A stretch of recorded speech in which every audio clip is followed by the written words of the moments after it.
One of the things my mentor, Grant Cardone, taught me was, hey, if you never quit, you can never fail. And that's exactly what we're talking about in this video today. We're talking about resilience, right? One of the biggest factors is we're trying to conquer our 2025 goals in multiple areas of our lives. So you know I have some good stuff for you today. But first, if you don't know me, my name is Tim Madden with Executive Career Upgrades, and we help directors, VPs, and executives get the job, keep the job, and be successful at the job. And if you'd like more content like this, hit that subscribe button below, and let's get started. One of the ways it's gonna help you is just sharing some personal instances where previously I had to exhibit resilience. Let me be the first to tell you, none of these times were very fun in my life. I wanna start with one of the first ones that's vividly coming into my mind when I was just dealing with setback after setback after setback. When I was in the military, my dad called me one time and he said, Tim, I think you should be a recruiter. Back then I was, just been deployed to Iraq as an engineer, and I actually just went through a year-long training course at Fort Huachuca, Arizona to become a military intelligence soldier, right? So I was there for 54 weeks, just completed it, got back to my unit. My dad was like, hey, you should come on recruiting detail for the Army. I was like, Dad, that sounds like a horrible idea. But he was like, hey, I'm leaving. I manage this area right now. My friend's taking over. I know some people that can get you transferred here, and we can be located in the same place. And I was like, hey, that sounds pretty cool. I don't know about being a recruiter, but it'd be cool to live, near my dad at the time, who at that time, he hadn't retired from the military, but he served 32 years in the Army as well. So I was like, okay, sure. Let's move to Indianapolis, Indiana, right? So I go to recruiting school. I'm nervous, I'm introverted, right? This is before I had a YouTube channel and, invested thousands of hours into communication, confidence, etc.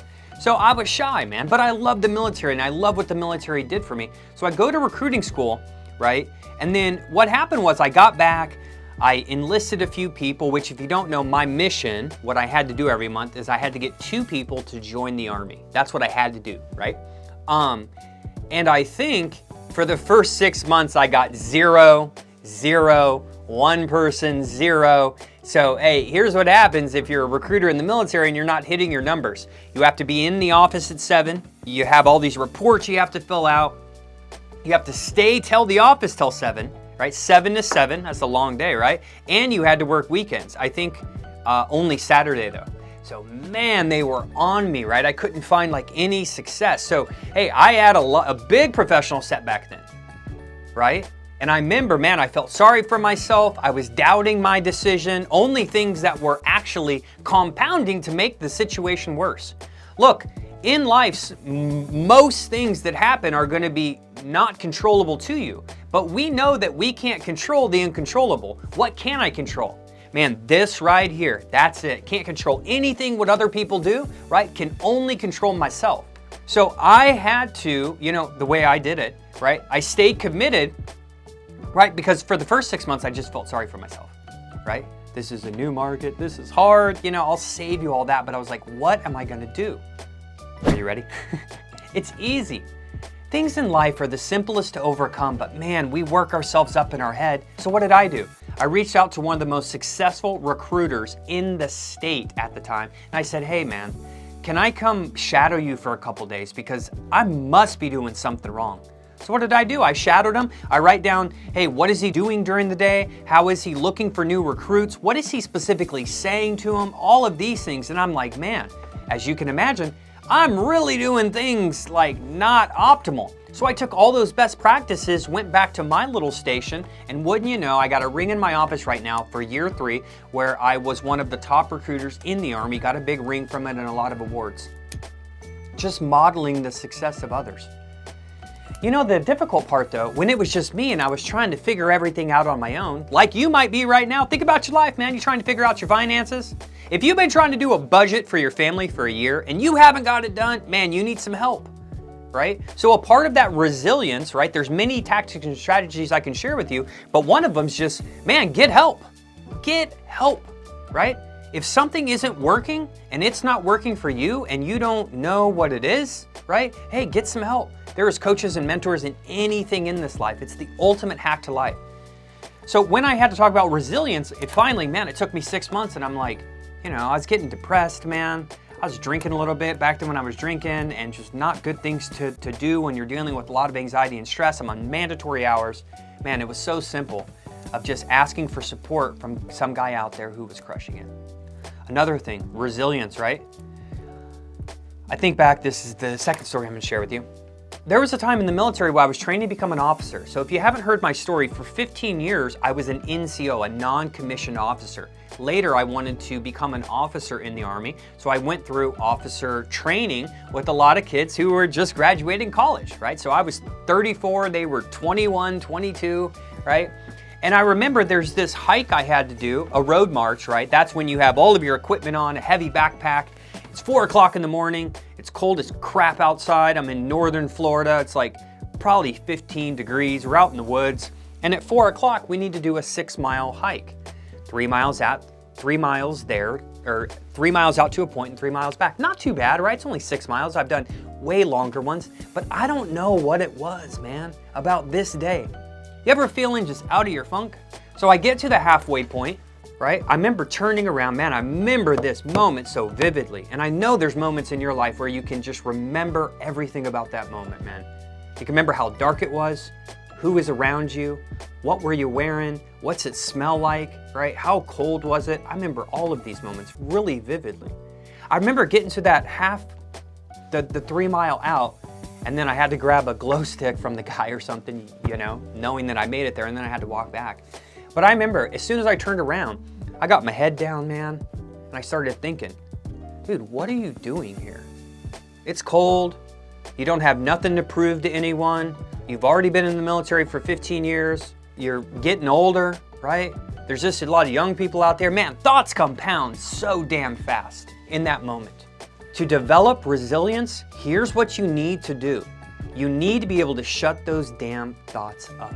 They're always gonna come. Always gonna come, man. Even asking your boss for a raise, no matter, it's gonna come up all the time, where you're gonna doubt yourself. And the more you doubt yourself, do you think it's gonna be easier to not doubt yourself in the future or harder? Let me know in the comments. When you start having these thoughts come up like I did, the hardest thing to do and the easiest thing to do. So I'm thinking about all this, and then I finally just said, man, shut the hell up. Pick your damn head up, look straight ahead, look towards the target, and put one foot in front of the other and stop feeling sorry for yourself. Nothing good comes from you feeling sorry for yourself, man. I'm sorry. You may have had some bad stuff happen to you throughout the years. Hey, I'm sorry that happened. What are you gonna do? Let it bother you forever?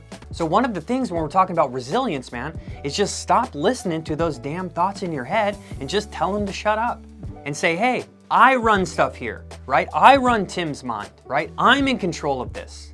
And I remembered, hey, why am I here? Oh yeah, guess what? I remembered because I want to be a leader in the Army, because I had goals, because I wanted to retire as at least a captain, because this, because that. Hey, we got this, let's go. That's why so many people have problems starting positive things in their life, man, right? Starting to eat healthy, starting to develop their career, starting to this, because they don't have any resilience, because they get a little bit of setback or a little bit of those negative thoughts, and so many people quit, man. Another one of my mentors calls this the force of average. And then those same people are gonna tell you it's okay, man. I don't want people to tell me it's okay. I want my friend to say, dude, get your shit together, man, right? I don't want someone to say, oh, you know, Tim, hey, you dropped out, but it's okay. You had a good military career, you had that. Dude, I don't want friends like that. I want friends that hold me accountable. And if you want to grow and change, you need those friends as well. I remember talking to my mentor early in January, right, a year ago, about a couple things, and he was like, dude, what are you doing? Why haven't you done this, and this, right? You need those friends, man, unless you never want to change. Hey, if you never want to change, if you never want to grow, hey, this episode is not for you on my YouTube channel. But I know if you're still watching, man, you do want to level up. You do want to have resilience. The way to build it is going through those hard times and figuring it out, man. You know, getting a mentor to help you, getting an advisor, or just, you know, clearing those thoughts in your head. I could provide you 20 others. Actually, I will. It's in my upcoming book. It's going to be on Amazon. It might be available now, depending on when you're watching this. It's called Start Then Optimize by Tim Madden, right? Where I really broke down this whole portion, and many other tactics and strategies for you. But for the purpose of this video, I just want you to walk away with two simple things. If you're struggling with something in your life, get a mentor immediately. And number two, if you have those negative thoughts creeping in, hey, you be sure to shut those up as quickly as possible and focus on, hey, the purpose on why you started that in the first place. This is the only way to build resilience, ladies and gentlemen. Now, stay connected to me as we approach 2025, because I'm gonna be dropping so much value-driven content for free inside my channel. You're not gonna wanna miss it so that you can level up your personal, professional, and financial goals. Until next time, click that subscribe button below. Have a great day.